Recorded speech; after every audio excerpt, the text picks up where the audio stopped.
ಬಬಲಾದಿ ಮುತ್ಯಾನ ಹೆಸರು ಹೇಳಿ ಭಾಳ ಚಲೋ ನೀವು ಕಾರ್ಯಕ್ರಮ ಮಾಡ್ತೀರಿ. ಅದೊಂದು ಟ್ರೆಂಡ್ ಹೆಂಗದ ನೋಡ್ರಿ, ಬಬಲಾದಿ ಮುತ್ಯನ ಟ್ರೆಂಡ್ ಹೆಂಗದ ಅಂದರೆ ಭಾರಿ ಅಂದರೆ ಭಾರಿ ಒಂದು ಫೋರ್ಸ್ ಅದ ಅಲ್ಲಿ. ಈ ಬೆಂಕಿ ಬಬಲಾದಿ ಅನ್ನೋದ್ರೊಳಗೂ ಒಂದು ಫೋರ್ಸ್ ಅದ, ಬೆಳಕಿನ ಬಬಲಾದಿ ಅನ್ನೋದ್ರೊಳಗೂ ಒಂದು ಫೋರ್ಸ್ ಅದ. ಆ ಮುತ್ಯ ಯಾವಾಗಿದ್ದ, ಯಾವ ಟೈಮ್ನೊಳಗಿದ್ದ ಅಂತ ಯಾವ ಟೈಮು ನಮ್ಗೆ ಗೊತ್ತಿಲ್ಲ. ಮತ್ತು ಮಹಾತ್ಮರು ಹಿಂಗೆ ಇರ್ತಿದ್ರು, ಹಿಂಗೆ ಮಾಡ್ತಿದ್ರು ಅಂತ ನಾವು ಏನೋ ಕೇಳ್ಕೊತ ಬರ್ತೀವಿ. ಆದರೆ ಇಷ್ಟ ತಿಳ್ಕೊಂಡು ಬಿಡಬೇಕು, ಅವ್ರ ಟೈಮ್, ಅವ್ರಿಗೆ ಕಾಲಕರ್ಮ ಯಾವುದೂ ಇಲ್ಲ. ಅವ್ರಿಗೆ ನಮಗೆಲ್ಲ ಕಾಲಕರ್ಮಗಳೆಲ್ಲ ಇರ್ತಾವೆ, ಮಹಾತ್ಮರಿಗೆ ಯಾವುದೇ ಕಾಲಕರ್ಮಗಳು ಇರೋದಿಲ್ಲ. ಅವ್ರು ನಿರಂತರವಾಗಿರ್ತಾರೆ. ಯಾಕಿರ್ತಾರೆ ಅಂತಂದರೆ ಅವ್ರ ಕಾಲಕರ್ಮದಿಂದ ಅವರು ಅತೀತರಾಗಿರ್ತಾರೆ. ಹೀಗಾಗಿ ಬಬಲಾದಿ ಸದಾಶಿವ ಮುತ್ಯ ಅವರ ಭೌತಿಕ ಶರೀರ ಅನ್ನುವಂಥದ್ದು ಪಂಚಮಹಾಭೂತಗಳಲ್ಲಿ ಲೀನಾಗಿ ಹೋಗ್ಯದ. ಅದನ್ನೇ ನಮ್ಮ ಅಪ್ಪವ್ರು ಭಾಳ ಚಂದ ಹೇಳಿದ್ರು, ನಮ್ಮ ಕುಂದರ್ಗಿ ಸ್ವಾಮೀಜಿಯವರು. ನಿಮ್ಮ ಭಾಳ ಮಂದಿಗೆ ಅರ್ಥ ಆಗಲಿಲ್ಲ ಅದು. ಅವರು ಎಕ್ಸ್ಪ್ರೆಸ್ ವೇ ಒಳಗೆ ಹೋಗಿಬಿಟ್ರು. ಅವರು ಬೆಣ್ಣೆಯ ಕಂದಲ ಕರಗಲಿಟ್ಟಡೆ ಪಾತ್ರೆ ಕರಗಿತ್ತು, ಬೆಣ್ಣೆ ಉಳಿದಿತ್ತು. ತುಂಬಿ ಇದ್ದಿತ್ತು ಪರಿಮಳವಿಲ್ಲ, ಪರಿಮಳವಿದ್ದಿತ್ತು ತುಂಬಿ ಇಲ್ಲ. ತಾನಿದ್ದನು ತನ್ನ ಸ್ವರೂಪವಿಲ್ಲ, ಗುಹೇಶ್ವರನಿದ್ದನು ಲಿಂಗವಿಲ್ಲ ಅಂತ ಅಲ್ಲಮ ಪ್ರಭುದೇವರು ಹೇಳ್ತಾರೆ. ಎಷ್ಟು ಚೆನ್ನಾಗಿದೆ ನೋಡ್ರಿ ಅದು. ಅಲ್ಲಮ ಪ್ರಭುದೇವ್ರಿಗೆ ಒಂದ್ಸರಿ ಜೋರಾಗಿ ಚಪ್ಪಾಳಿ ತಟ್ಟಿ ನಾವೆಲ್ಲ ಶರಣಾರ್ಥಿ ಸಲ್ಲಿಸ್ಬೇಕು. ಯಾಕೆ ಗೊತ್ತದ, ಈಗ ನಮಗೆ ವಚನಗಳು ಉಳಿದಿದ್ದು ಎಷ್ಟದ ಅಂದರೆ 23,000 ವಚನಗಳು ಮಾತ್ರ ಅದಾವ. ಅಲ್ಲಮ ಪ್ರಭುದೇವರು ಒಬ್ಬರೇ 160 ಕೋಟಿ ವಚನ ಬರೆದಾರ. ಅಲ್ಲಮ ಪ್ರಭುದೇವರು ಒಬ್ಬರೇ 160 ಕೋಟಿ ವಚನ ಬರೆದಾರ. ಈಗ ಎಲ್ಲ ಶರಣರು ಷಣ್ಮುಖ ಶಿವೆಗಳವರೆಗೂ ನಾವು ಎಷ್ಟು ವಚನಗಳನ್ನು ಉಳಿಸ್ಕೊಂಡಿವಿ ಅಂದ್ರೆ 23,000 ವಚನಗಳು ಅಷ್ಟೇ ಅದಾವ. ಎಷ್ಟು ಚಂದ ಈ ಮಾತಿನ ಅರ್ಥ ಅಂದರೆ ನೋಡ್ರಿ, ಎಷ್ಟು ಚಂದ ಹೇಳ್ತಾರೆ ಅಂದ್ರೆ, ಒಂದು ಪಾತ್ರೆ ಒಳಗೆ ಬೆಣ್ಣೆ ಹಾಕಿ ಕಾಯ್ಸಾಕಿಟ್ಟಿವಿ ಅಂದರೆ ಬೆಣ್ಣೆ ಕರಗತೈತಿ, ಪಾತ್ರೆ ಉಳಿತೈತಿ ಅಂತ ನೀವು ಅಂತೀರಿ. ಅಲ್ಲಮ ಪ್ರಭುದೇವ್ರು ಅಂತಾರೆ, ಇಲ್ಲಿ ಪಾತ್ರೆ ಕರಗೈತಿ, ಬೆಣ್ಣೆ ಉಳಿತೈತಿ ಅಂತಾರವ್ರು. ಏನ್ರಿ ಹಿಂಗಂದ್ರೆ ಅಂತ ನೀವು ಪ್ರಶ್ನೆ ಕೇಳಿದ್ರಿ ಅಂದರೆ, ಇದಕ್ಕೆ ಬೆಡಗಿನ ವಚನ ಅಂತ ಕರೀತಾರೆ. ನೀವು ಕೇಳಿರಿಲ್ರಿ ಕೋಡಗಾನ? ಎಷ್ಟು ಶಾಣೆ ಅದ್ರಿ ನೀವೆಲ್ಲ. ಒಮ್ಮೆ ಅಂದ್ರೆ ಕರೆಕ್ಟ್ ಅಂದ್ರೆ ನೀವೆಲ್ಲರೂ ಕೋಡಗಾನ ಏನ್ರಿ ಹಂಗಂದ್ರೆ? ಕೋಡಗಾನ ಕೋಳಿ ನುಂಗಿತ್ತಂದ್ರೆ ಏನು ಎಲ್ಲರೂ ಚಪ್ಪಾಳೆ ತಡ್ತೀರಿ? ಸಿ ಅಶ್ವಥ್ ಅವ್ರು ಹಾಡ ಹಾಡೋದು ನೋಡಿ ಎಲ್ಲರೂ ಬಾರಿ ಹಾಡ್ರಿ ಅಂತ ಹೇಳ್ತೀವಿ. ಕೋಡಗಾನ ಕೋಳಿ ನುಂಗಿತ್ತ ಅಂದ್ರೆ ಏನಪ್ಪ ಅರ್ಥ? ಮೊದಲಿಗೆ ಏನು ಹೇಳ್ತಾರೆ ರೀ ಅವರು? ಕೋಡಗಾನ ಕೋಳಿ ನುಂಗಿತ್ತು. ಕೊನೆಗೆ ಏನು ಹೇಳ್ತಾರೆ? ಗುರು ಗೋವಿಂದನ ಪಾದ ನನ್ನನ್ನೇ ನುಂಗಿತ್ತ ಅಂತ. ಏನು ಹಿಂಗಂದ್ರೆ, ಕೋಡಗ ಅಂದ್ರೆ ಮಂಗ. ಯಾವ ಮಂಗ? ಕರಿ ಮಂಗ. ಕೆಂಪು ಮಂಗ್ಯಾಗಿಂತನೂ ಕರಿ ಮಂಗ್ಯ ಗಾತ್ರದೊಳಗೆ ದೊಡ್ಡದಿರ್ತದೆ. ಮಂಗ್ಯಾನ ಕೋಳಿ ಹೆಂಗೆ ನುಂಗ್ತೈತಪ್ಪ? ಇದರ ಅರ್ಥ ಏನು ಅಂದರೆ, ಕರಿ ಮಂಗ್ಯ ಇದರ ಅರ್ಥ ಕತ್ತಲು, ಕೋಳಿ ಇದರ ಅರ್ಥ ಬೆಳಕು. ಕತ್ತಲು ಎಷ್ಟೇ ದೊಡ್ಡದಿದ್ರೂ ಕೂಡ ಬೆಳಕು ಹೆಂಗೆ ಅದನ್ನು ನುಂಗ್ತದಲ್ಲ, ಹಂಗೆ ಅನ್ನುವಂಥ ವ್ಯಕ್ತಿ ಎಷ್ಟೇ ದೊಡ್ಡವಿರಲಿ, ಗುರುವಿನ ಪಾದ ಅವನನ್ನು ನುಂಗ್ತೈತಿ ಅನ್ನುವಂಥ ಮಾತನ್ನು ಶಿಶುನಾಳ ಶರೀಫರು ಹೇಳ್ತಾರೆ. ಅಂದ್ರೆ ಎಷ್ಟು ಚಂದ ಹೇಳಿರ್ಬೇಕು ಹೇಳ್ರಿ. ಇದು ಹಂಗೆ ನೋಡ್ರಿ ಅರ್ಥ. ಒಂದು ಪಾತ್ರೆ ಒಳಗೆ ನೀವು ಬೆಣ್ಣೆ ಹಾಕಿ ಕಾಯ್ಸಾಕಿಟ್ರಿ ಅಂದ್ರೆ ಪಾತ್ರೆ ಕರಿಗೈತಿ, ಬೆಣ್ಣೆ ಉಳಿತೈತಿ. ಇದ್ರ ಅರ್ಥ ಏನು ಅಂದರೆ, ಈ ಭೌತಿಕ ಶರೀರ ಅನ್ನುವಂಥ ಪಾತ್ರೆ ಏನೈತಲ್ಲ, ಒಂದಲ್ಲ ಒಂದಿನ ಪಂಚಮಹಾಭೂತಗಳಲ್ಲಿ ಲೀನಾಗಿ ಹೋಗ್ತದೆ. ಆತ್ಮ ಚೈತನ್ಯ ಅನ್ನುವಂತಹ ಬೆಣ್ಣೆ ಏನೈತಲ್ಲ, ಅದು ಯಾವಾಗಲೂ ಉಳಿತದೆ. ಹಂಗೆ ಸದಾಶಿವ ಮುತ್ಯ ಅವರ ಭೌತಿಕ ಶರೀರದ ಪಾತ್ರೆ ಏನೈತಲ್ಲ, ಅದು ಒಂದಲ್ಲ ಒಂದಿನ ಕರಿಗೆ ಹೋಗಿಬಿಟ್ಟದ. ಆದರೆ ಅವರ ಆತ್ಮ ಚೈತನ್ಯ ಅನ್ನುವಂತಹ ಬೆಣ್ಣೆ ಏನೈತಲ್ಲ, ಸೂರ್ಯ ಚಂದ್ರರು ಇರುವವರೆಗೂ ನಮ್ಮ ಮಧ್ಯದಲ್ಲಿಯೇ ಇರ್ತದೆ ಅನ್ನೋದಕ್ಕೆ ಈ ಒಂದು ವೇದಿಕೆಯೇ ಒಂದು ಸಾಕ್ಷಿ ಅಂತ ನಾನು ಭಾವಿಸ್ಕೊಳ್ತೀನಿ. ತಾವೆಲ್ಲ ಭಾಳ ಶ್ರದ್ಧಾಭಕ್ತಿಯಿಂದ ನಮ್ಮ ಹತ್ರ ಬಂದು ಕಾರ್ಯಕ್ರಮ ಬರ್ರಿ ಅಂತ ಕೇಳ್ಕೊಂಡ್ರಿ. ಭಾಳ ಕಾರ್ಯಕ್ರಮದ ಒತ್ತಡನೂ ಕೂಡ ಭಾಳ ಕುರಿತಾಗಿಯೂ ನಿಮಗೆ ಲಕ್ಷ್ಯ ಇಲ್ಲ. ನಿಮ್ಮ ಮನೆಯೊಳಗೆ 9:30 ಆಯಿತು ಅಂದರೆ ನೀವೆಲ್ಲರೂ ಪ್ರಸಾದ ಮಾಡ್ತೀರಿ, ಆರಾಮಾಗಿ ಮಲ್ಕೊಳ್ತೀರಿ. ಈಗ 9:30 ಆದ್ರೂ ಕೂಡ ನೀವೆಲ್ಲರೂ ಇನ್ನೂ ನಿಚ್ಚಳವಾಗಿನ ಯಾಕೆ ಕೂತ್ಕೊಂಡಿರಿ ಅಂದರೆ, ನಿಮಗೆ ಭಾಳ ಸ್ಪಷ್ಟವಾಗಿ ಗೊತ್ತದೆ ಅಂತಿಮ ಸತ್ಯದ ಕುರಿತಾಗಿ ಚಿಂತನೆ ಮಾಡಬೇಕು ಅನ್ನೋ ಕಾರಣಕ್ಕಾಗಿ ನೀವು ಕೂತ್ಕೊಂಡಿರಿ. ನನ್ನನ್ನು ಯಾರಾದರೂ ಕೇಳಿದ್ರಿ ಅಂದರೆ, ಇಂಥ ದೊಡ್ಡ ಭಾರತವನ್ನು ನೀವು ಎಲ್ಲಿ ನೋಡೋದಕ್ಕೆ ಸಾಧ್ಯ? ಯಾರಾದರೂ ನನ್ನ ಪ್ರಶ್ನೆ ಕೇಳಿದ್ರಿ ಅಂದರೆ, ಭಾರತವನ್ನು ನೋಡೋದು ಅಂದರೆ ಎಲ್ಲಿ ನೋಡೋದು? ಭಾರತದೊಳಗೆ 6,64,000ಕ್ಕೂ ಹೆಚ್ಚು ಹಳ್ಳಿಗಳಿದಾವ, ಭಾಳ ದೊಡ್ಡ ದೊಡ್ಡ ಪಟ್ಟಣಗಳಿದಾವ. ಕಾಸ್ಮೋಪಾಲಿಟನ್ ಸಿಟಿ ಅಂತ ನಾವು ಕರಿತೀವಿ ಅಂಥ ಸಿಟಿಗಳಿದಾವ. ಸಿಲಿಕಾನ್ ವ್ಯಾಲಿ ಅಂತ ನಾವು ಕರಿತೀವಿ ಅಂಥ ಸಿಟಿಗಳಿದಾವ. ಮೆಟ್ರೋ ಸಿಟಿ ಅಂತ ನಾವು ಕರಿತೀವಿ ಅಂಥ ಸಿಟಿಗಳಿದಾವ. ಇದ್ಯಾವುದೂ ಭಾರತ ಅಲ್ಲ.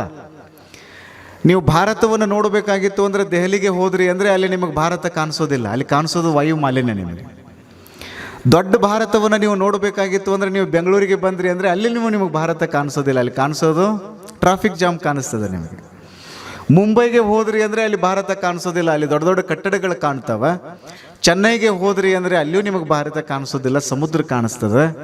ಹಾಗಾದರೆ ದೊಡ್ಡ ಭಾರತವನ್ನು ಸಣ್ಣ ಜಾಗದಾಗ ನಾವು ಎಲ್ಲಿ ನೋಡೋಣ್ರಿ ಅಜ್ಜಾರ ಅಂತ ನೀವು ಯಾರಾದರೂ ಪ್ರಶ್ನೆ ಕೇಳಿದ್ರಿ ಅಂದರೆ ಬನಹಟ್ಟಿಯ ಸದಾಶಿವ ಮುತ್ಯಾನ ಜಾಗಕ್ಕೆ ಬಂದುಬಿಡ್ರಿಪ್ಪ, ನಿಮಗೆ ದೊಡ್ಡ ಭಾರತದ ದರ್ಶನ ಆಗ್ತದೆ. ನೀವು ಸಣ್ಣ ಸಣ್ಣ ಮಕ್ಕಳು ಇವೆಲ್ಲ ನೋಡ್ರಿ, ನೀವೆಲ್ಲರೂ ಕೂತ್ಕೊಂಡಿರೋದು ನನಗೆ ಭಾಳ ಅಂದ್ರೆ ಭಾಳ ಖುಷಿ ಅನ್ನಿಸ್ತದೆ. ಇದಕ್ಕೆ ಆಧ್ಯಾತ್ಮದ ಶಕ್ತಿ ಅಂತ ನಾವು ಕರಿತೀವಿ. ಒಂದು ಸಂದರ್ಭ ಬಂತು ಅಂದರೆ ನೈಲ್ ಅನ್ನುವಂಥ ಒಂದು ನದಿ ಅದ, ಜಗತ್ತಿನೊಳಗೆ ಭಾಳ ದೊಡ್ಡ ನದಿ ಅದು. ಸಾವಿರ ಕಿಲೋಮೀಟರ್ಗಳಷ್ಟು ಹರಿತದೆ ಅದು. ಅಮೆಜಾನ್ ಕಾಡಿನಲ್ಲಿ ಹಾದು ಹೋಗ್ತದೆ ಅದು. ನನಗೆ ಹಿಂಗೆ ಅನಿಸ್ತದೆ ಅಲ್ಲ, ಸಂದರ್ಭ ಬಂತು ಅಂದರೆ ನೈಲ್ ಅನ್ನುವಂಥ ನದಿ ಬತ್ತಿದರೆ ಬತ್ತಬಹುದು, ಭಾರತ ದೇಶದ ಭಕ್ತಿ ಅನ್ನುವಂಥದ್ದೇನೈತೆ ಅಲ್ಲ ಅದು ಯಾವಾಗೂ ಬತ್ತಂಗಿಲ್ಲ ಅನ್ನೋದಕ್ಕೆ ಈ ಒಂದು ಕಾರ್ಯಕ್ರಮ ಸಾಕ್ಷಿ ಅಂತ ನಾನು ಭಾವಿಸ್ಕೊಳ್ತೀನಿ. ಯಾಕಂದರೆ ಈಗ ಟೆಂಡೆನ್ಸಿಗಳೆಲ್ಲ ಭಾಳ ಚೇಂಜ್ ಆಗ್ಯಾವೆ. ಪ್ರವಚನವನ್ನು ಕೇಳೋದು, ಗುರುಗಳ ಮಾತುಗಳನ್ನು ಕೇಳೋದು ಅಪರೂಪ ಅಂದರೆ ಅಪರೂಪ ಆಗಿಬಿಟ್ಟವ. ನೀವೆಲ್ಲರೂ ಸಾವಿರ ಜನ ಎಲ್ಲ ಇಲ್ಲಿ ಕೂತ್ಕೊಂಡು, ಅದು ನೆಲದ ಮೇಲೆ ಕುಳಿತುಕೊಂಡು, ನಿಮ್ಮ ಮನೆಯೊಳಗೆ ನೆಲದ ಮೇಲೆ ಕೂತ್ಕೊಳ್ಳೋದಂಥ ಭಕ್ತರು ನೀವು ಇಲ್ಲಿ ಅತ್ಯಂತ ಶ್ರದ್ಧಾಭಕ್ತಿಯಿಂದ ಕುಳಿತುಕೊಂಡು ನೀವು ಪ್ರವಚನ ಕೇಳ್ತೀರಿ ಅಂದರೆ ಬಹಳ ವಿಶೇಷವಾಗಿರುವಂಥ ಒಂದು ಸಂದರ್ಭ ಇದು. ಈಗ ಎಲ್ಲ ಕಡೆಗೂ ಮೊಬೈಲ್ ಮೇನಿಯಾ ಅನ್ನುವಂಥದ್ದು ನಡೆದಿದೆ.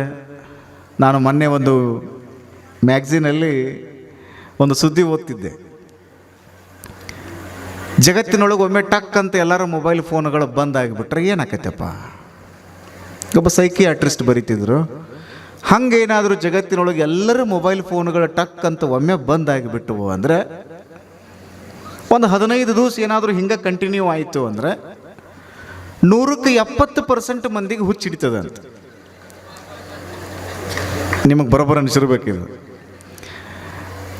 ಒಂದು 170% ಮಂದಿಗೆ ಹುಚ್ಚಿಡ್ತದೆ ಅಂತ, ಇನ್ನು 30% ಮಂದಿಗೆ ಹುಚ್ಚಿಡಂಗಿಲ್ಲ. ಈ ಸಣ್ಣ ಸಣ್ಣ ಮಕ್ಕಳ ಕೈಯೊಳಗೆ ನೀವು ಮೊಬೈಲ್ ಫೋನ್ ಕೊಟ್ಟಿರ್ತೀರಿ, ಆಟ ಆಡ್ತಿರ್ತಾವ. ಒಮ್ಮೆ ಮೊಬೈಲ್ ಫೋನ್ ಕಸ್ಕೊಂಡು ನೋಡ್ರಿ ನೀವು, ನೆಲ ಗುದ್ದಿ ಹೆಂಗೆ ಅಳ್ತಿರ್ತಾರೆ ಅಂದರೆ, ಇನ್ನೊಂದಿಟ್ಟು ಹೆಚ್ಚು ಕಡಿಮೆ ಆದರೆ ನೆಲ ಗುದ್ದಿ 4 ಇಂಚ್ ನೀರು ಜಿಗಿಸ್ತಾರೇನೋ ಅನ್ನೋಷ್ಟರ ಮಟ್ಟಿಗೆ ನೆಲ ಗುದ್ದುತ್ತಿರ್ತಾರೆ. ನಾನು ಪೇಪರ್ ಒಳಗೆ ಓದಿದೆ, ಬೀದರ್ ಗುಲ್ಬರ್ಗ ಹತ್ರ ಒಂದು ಸಣ್ಣ ಮಗು ಮೊಬೈಲ್ ಫೋನ್ ಕಸ್ಕೊಂಡಿದ್ದಕ್ಕೆ ಆತ್ಮಹತ್ಯೆ ಮಾಡ್ಕೊಂಡಿದ್ದ ಕಥೆಯನ್ನು ನೀವು ನೋಡಿರ್ಬೇಕು. ಯಾಕಿಷ್ಟು ಮೊಬೈಲ್ ಫೋನನ್ನು ನಾವು ಹಚ್ಕೊಂಡಿವಿ, ಇದ್ರ ಬಗ್ಗೆ ನಾವು ಚಿಂತನೆ ಮಾಡಬೇಕು. ಈಗ ಅಂತಾರಾಷ್ಟ್ರೀಯ ವ್ಯಕ್ತಿ ಹೇಳ್ತಿದ್ರಲ್ಲ, 170% ಮಂದಿಗೆ ಹುಚ್ಚು ಹಿಡಿತದೆ ಅಂತ, 30% ಮಂದಿಗೆ ಹುಚ್ಚು ಹಿಡಿಯಂಗಿಲ್ಲ. ಎಂಥವ್ರಿಗೆ ಹುಚ್ಚು ಹಿಡಿಯಂಗಿಲ್ಲ ರೀ ಅಜ್ಜಾರ ಅಂತ ನೀವು ಪ್ರಶ್ನೆ ಕೇಳಿದ್ರಿ ಅಂದರೆ, ತನ್ನಗೆ ಕೆಳಗೆ ಕೂತ್ಕೊಂಡು ಏನು ಪ್ರವಚನ ಕೇಳಕತ್ತಿರಲ್ಲ, ನಿಮ್ಮಂಥವ್ರಿಗೆ ಯಾರಿಗೂ ಹುಚ್ಚು ಹಿಡಿಯುವಂಥ ಪ್ರಶ್ನೆನೇ ಇಲ್ಲ. ನೀವೆಲ್ಲ ಪ್ರವಚನ ಕೇಳುವಂಥ ಜನ. ನೀವು ಒಬ್ಬ ಧಾರ್ಮಿಕ ವ್ಯಕ್ತಿಯಾಗಿ, ಧಾರ್ಮಿಕ ಕೇಂದ್ರದ ಒಬ್ಬ ವ್ಯಕ್ತಿಯಾಗಿ ಈ ಮಾತನ್ನು ನಾನು ಬಹಳ ಪ್ರಜ್ಞಾವಂತಿಕೆಯಿಂದ ಹೇಳಬೇಕು. ಪೂಜಾ ಮಾಡಿದರೆ ದೇವರು ಒಲಿತಾನೋ ಇಲ್ಲೋ ಅನ್ನೋದಕ್ಕೆ ಯಾವ ಗ್ಯಾರಂಟಿನೂ ಇಲ್ಲ. ನೀವು ಪೂಜಾ ಮಾಡಿದ್ರಿ ಅಂದರೆ ದೇವರಿಗೆ ಒಳ್ಳೇದಾಗ್ತದೆ, ದೇವರಿಗೆ ಖುಷಿ ಆಗ್ತೈತೆ ಅಂತ ತಿಳ್ಕೊಂಡು ನೀವು ಯಾರೂ ಭಾವಿಸ್ಕೋಬೇಡ್ರಿ. ನೀವು ಪೂಜಾ ಮಾಡೋದರಿಂದ ದೇವ್ರಿಗೆ ಏನು ಆಗಬೇಕಾಗಿದೆ? ಏನೂ ಆಗಬೇಕಾಗಿಲ್ಲ. ನೀವು ಪೂಜಾ ಮಾಡೋದರಿಂದ ದೇವರು ಒಲಿತಾನೋ ಇಲ್ಲೋ ಅನ್ನೋದಕ್ಕೆ ಯಾವ ಗ್ಯಾರಂಟಿನೂ ಇಲ್ಲ. ಆದರೆ ಭಾಳ ಸ್ಪಷ್ಟವಾಗಿ ತಿಳ್ಕೊಂಡು ಬಿಡ್ರಿ, ಸೇವಾ ಮಾಡುವುದರಿಂದ ಮಾತ್ರ ದೇವರು ಖಂಡಿತವಾಗಿ ಒಲಿತಾನ ಅನ್ನುವಂಥದ್ದನ್ನು ತಿಳ್ಕೊಂಡು ಬಿಟ್ರಿ ಅಂದರೆ ಬದುಕು ಸಾರ್ಥಕ ಆಗ್ತದೆ ನೋಡ್ರಿ. ಅದಕ್ಕೆ ಬಸವಣ್ಣ ಅಂದರು, ಬ್ರಹ್ಮ ಪದವಿ ಕೊಟ್ರಿ ಅಂದರೆ ನನಗೆ ಬೇಡ, ವಿಷ್ಣು ಪದವಿ ಕೊಟ್ರಿ ಅಂದರೆ ನನಗೆ ಬೇಡ, ರುದ್ರ ಪದವಿಯ ಕೊಟ್ಟರು ನನಗೆ ಬೇಡ, ಮತ್ತು ನಿನಗೆ ಯಾವ ಪದವಿ ಬೇಕಪ್ಪ ಅಂತ ನಾನು ಯಾರಾದರೂ ಕೇಳಿದ್ರಿ ಅಂದರೆ, ನಿಮ್ಮ ಶರಣರ ಪಾದವ ನರಿದಿಪ್ಪ ಮಹಾಪದವಿಯ ಕರುಣಿಸು ಅಂದರೆ ಸೇವಾ ಮಾಡೋ ಭಾಗ್ಯವನ್ನು ಕರುಣಿಸು. ಎಷ್ಟು ಚಲೋ ಮಾತು ಹೇಳ್ತಾರಂದ್ರೆ, ಸೇವಾ ಮಾಡೋದ್ರೊಳಗೆ ಭಾಳ ದೊಡ್ಡ ಶಕ್ತಿ ಇದೆ. ಇಂಗ್ಲೀಷ್ ಒಳಗೆ ಒಂದು ಮಾತಿದೆ, ಸರ್ವೀಸ್ ಈಸ್ ಸಾಲ್ವೇಷನ್ ಅಂತ ಹೇಳ್ತೀವಿ. ಅಂದರೆ ಸೇವೆ ಮಾಡುವುದೇ ಮುಕ್ತಿ, ಸೇವಾ ಹಿ ಪರಮ ಧರ್ಮ ಅಂತ ಹೇಳ್ತಾರೆ. ಯಾವುದು ದೊಡ್ಡ ಧರ್ಮ ಅಂದರೆ ಸೇವಾ ಮಾಡೋದೇ ದೊಡ್ಡ ಧರ್ಮ. ಹೀಗಾಗಿ ಸೇವೆಯನ್ನು ಮಾಡಬೇಕು. ಅದು ಹೆಂಗೆ ಸೇವಾ ಮಾಡಬೇಕು ಅಂದರೆ ನಿಸ್ವಾರ್ಥ ಭಾವದಿಂದ ಸೇವಾ ಮಾಡಬೇಕು. ಯಾರು ಸೇವಾ ಮಾಡಬೇಕು ಅಂದರೆ ಗುರುವಿನ ಸೇವಾ ಮಾಡಬೇಕು.